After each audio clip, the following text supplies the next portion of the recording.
On the morning of 23 April 2026, at 7 a.m., thousands of villages and cities across West Bengal were wrapped in an eerie silence, the kind that often comes just before a storm. For 15 years, the state had been ruled under the same political banner. But on this day, the winds seemed to be signaling a different future.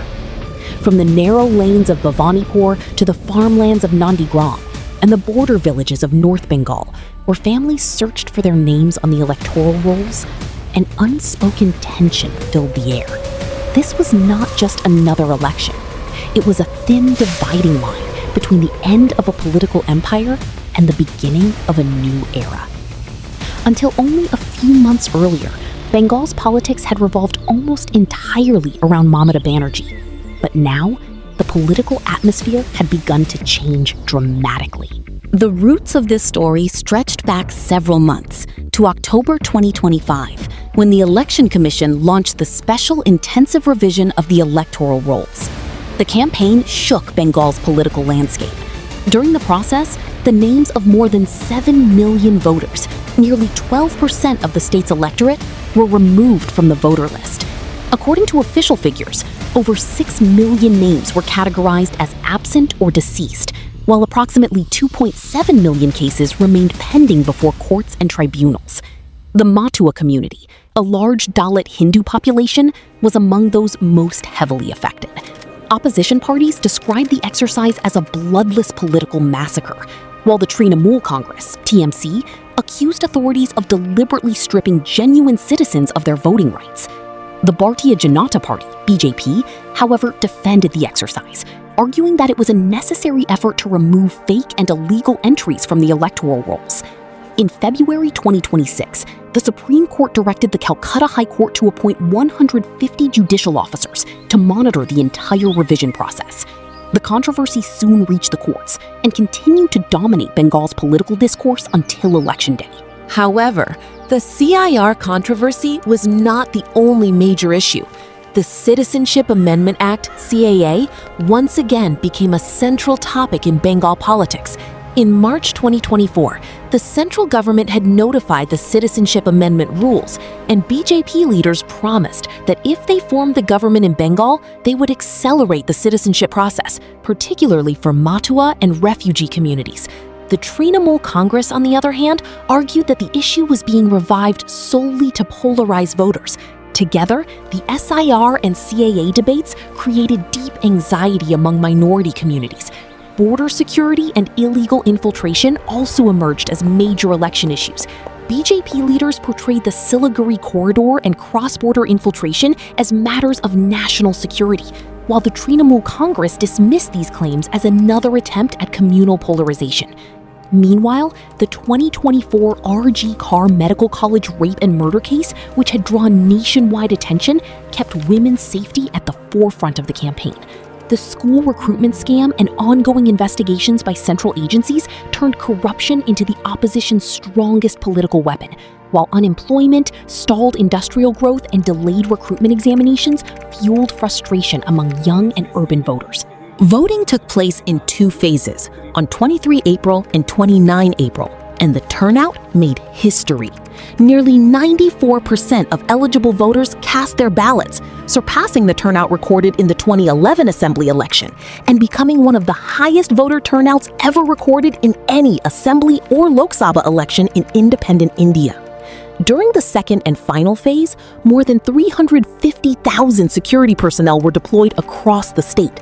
For the first time in a state election, the National Investigation Agency, the NIA, was also deployed on the ground. Reports of violence emerged from Howrah and Hooghly districts, adding further tension to an already highly charged electoral atmosphere. When counting began on the morning of 4 May, the early trends immediately suggested that Bengal's political landscape was about to undergo a historic transformation. As the day progressed, the numbers increasingly favored one side. Then came the moment that Bengal's political history would likely never forget. In Bhavanipur, where Chief Minister Mamata Banerjee herself was contesting, BJP candidate Suvendu Adhikari defeated her by a margin of 15,115 votes. Suvendu Adhikari had once been one of the Trinamool Congress's most trusted leaders.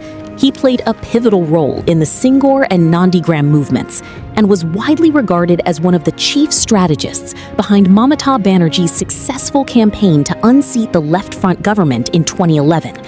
However, in 2020, during a major rally attended by Amit Shah, he left the Trinamool Congress and joined the BJP.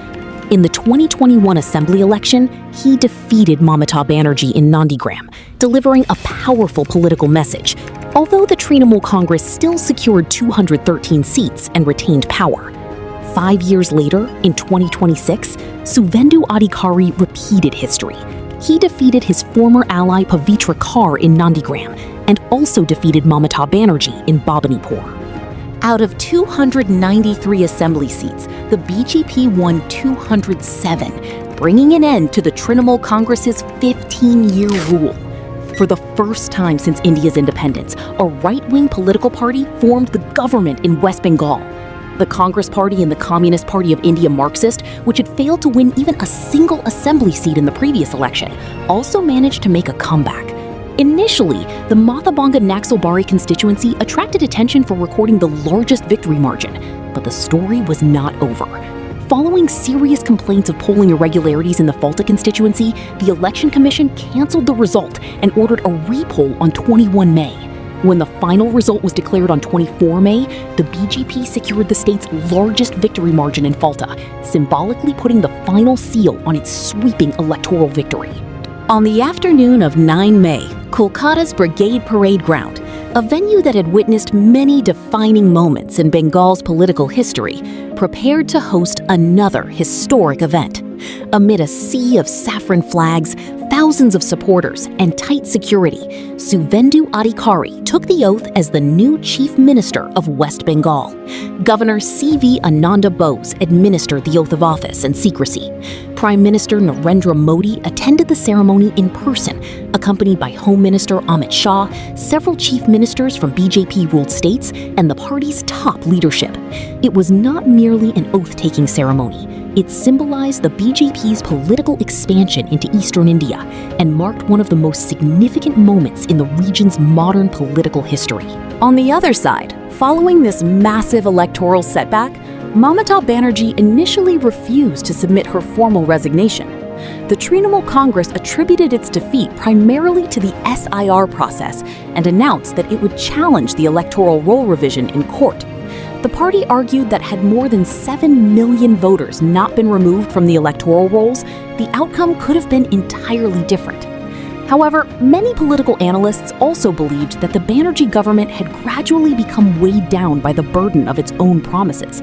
The slogan of Puribortan, change, which had brought Mamata Banerjee to power in 2011 by ending decades of left rule, was now being used against her own government 15 years later. Rising unemployment, slowing industrial growth, and repeated corruption allegations had created deep public frustration that ultimately found expression at the ballot box. The story of Bengal's election was not merely one of victory and defeat. It was the story of a state that experienced dramatic political shifts over 15 years, heard countless promises, and ultimately chose a new direction. The same soil of Singor and Nandigram that had once propelled Mamata Banerjee to power eventually became the stage through Suvendu Adhikari for her political downfall. History, at times, has a way of repeating itself, and Bengal's politics once again demonstrated that no throne of power remains permanent forever.